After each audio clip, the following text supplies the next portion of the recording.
Each one unlocks a different piece of info. And the chapter also quickly shows us some key prepositions. In, de, con. In, on, from, off, with. The glue words. And conjunctions too. Mientras, while, o or por. Por. Porque. Because, si, if, ni, and really connecting ideas. Okay, so Mi Amigo Español, the PDF, Chapter 3 puts this all together. Mom's complaining about a mess. How relatable. Hay 3 libros. Hay 2 vasos. Hay una alfombra sucia. And she's asking, ¿Qué es esto? ¿Por qué estamos así? And she switches to trip planning. Hay un hotel. ¿Cuánto cuesta? Meanwhile, her brother's looking for a book. ¿Quién está aquí? ¿Cómo estás? Hay un libro en el baño. Always in the bathroom. Then there are questions about the lights being out. No hay luz. ¿Con quién estás hablando? And comments like, no hay teléfonos, no hay revistas, just stating what's missing. Then a whole burst of questions about planning Anna's party. Right. ¿Cuándo es la fiesta? ¿Qué día es hoy? ¿Cuántos invitados? ¿Cuántas sillas? ¿Necesitamos una mesa marrón? It just keeps going. Random questions, too. Hey, tigres en el zoológico. Hay un árbol en el jardín. Looking for stuff. ¿Dónde está el folleto? Comparing options. ¿Cuál es el mejor hotel? ¿Cuáles son nuestras opciones? Even specific details. Hay una lámpara azul. And looking at an old photo, asking, ¿quiénes son ellos? ¿De dónde es esa foto? ¿Cuál es la capital de Perú? Wow. It really throws you into using hey and all those question words for everyday stuff, from messy rooms to party planning. It's a practical crash course in asking for information. All right, let's tackle numbers, dates, and time, Chapter 4 of Easy Spanish Step-by-Step. Super practical stuff. Absolutely essential. You use this constantly. So cardinal numbers first. The book explains how they build up, especially after 15, like 16, and after 30, like 31. And the hundreds. 110, 200. Oh, wait, 200 changes for gender. It does. 200 if you're talking about something feminine. Good catch. But mil for 1,000, that one stays the same, even if it's plural thousands. Interesting. And there are those little quirks, like uno becoming 21 before a masculine noun. Yep, it drops the O, 21 años. But it becomes una before a feminine noun, like 41 mujeres. And the difference between 100 and ciento for 100, little details. They make your Spanish sound much more natural. Then we have ordinal numbers, first, second, third. Like cuarto, fourth, quinto, fifth, up to décimo, 10th. Used for kings, like Carlos V. Right. And the book mentions that from 11th onwards, you often just use el or la plus the regular cardinal number. Like la cuarta lección, the 4th lesson, but la calle once, 11th Street. Exactly. Oh, and primero is the special one for the first day of the month. El primero de mayo. Got it. Dates. We use ser, right? Hoy es el 5 de mayo. Correct. And use el to mean on a specific day.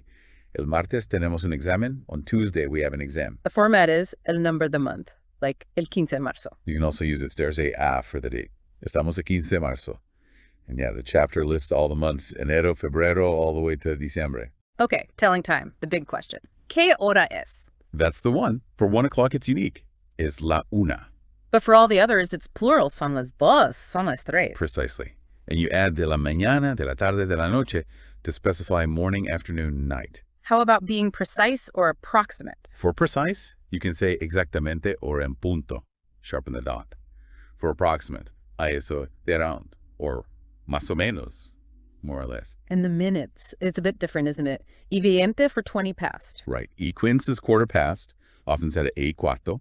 Y treinta is half past, or y media. But then for minutes before the hour, they use menos, like less. Exactly. Diez menos diez would be 9:50, 10 minutes to 10. Nueve menos cinco is 5 to 9. Or you might hear para las tres, meaning coming up on 3. Okay, takes a little getting used to. And to ask at what time. ¿A qué hora? And you answer a la una, a las dos, a las 4:10, a las 9 menos 15. Again, adding de la mañana, tarde, noche if needed. Wow. Okay, so Mi Amigo Español.pdf Chapter 4 throws all of this into a planning scenario. Students asking, ¿Qué hora es? Yep, talking about meeting at 3:15, 3:30, or 3:15 exactamente, maybe 5:10 de la tarde. Mentioning the cuarta lección is at 4:10 or a las 2. A call at 9 menos 15 de la noche. An exam on martes, figuring out, ¿qué día es hoy? 27 de abril. Exams 1 de mayo. They list the months, mention 5 de mayo, talk about Carlos V. A book is 110 or 150 páginas. Needing 100 copias. Having 21 bolígrafos, sí, 21 en 41 carpetas. Needing 200 ejemplos. 1000 detalles. Prices 90.25 cents, $90 y 25 centavos. They're on the sexto capítulo. But chapters 7, 8, 9, séptimo, octavo, y noveno are missing. Libraries on the cuarto piso of cae once. Meeting at 8 de la mañana, maybe once menos 5, or cuarto para las 4. Class ends a eso de la 1, finishing at 4 en punto. Phew. It really crams in almost every aspect of numbers, dates, and time into one conversation about scheduling. Definitely shows how integrated it all is. Okay, let's move into verbs. Regular verbs, present tense, easy, Spanish step-by-step, chapter 5. This feels like the engine room of a language. Absolutely. Conjugation is key. The chapter starts with the basics. Infinitives end in R, or ear.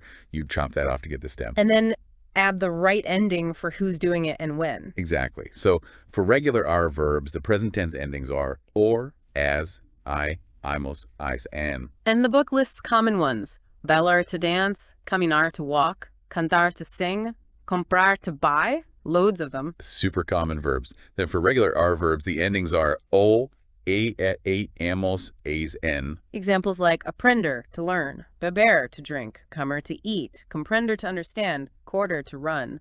Also very frequent. And finally, regular ear verbs, endings, ose, emos, es, en. Notice the ear and ear are almost the same, just the nosotros and vosotros forms differ. That's right. Emos, es for air, but ems for ear. Good catch. Common ear verbs, abrir to open, compartir to share, decidir to decide, vivir to live. Getting these ending patterns down seems crucial. It really is. It takes practice, but it unlocks so much.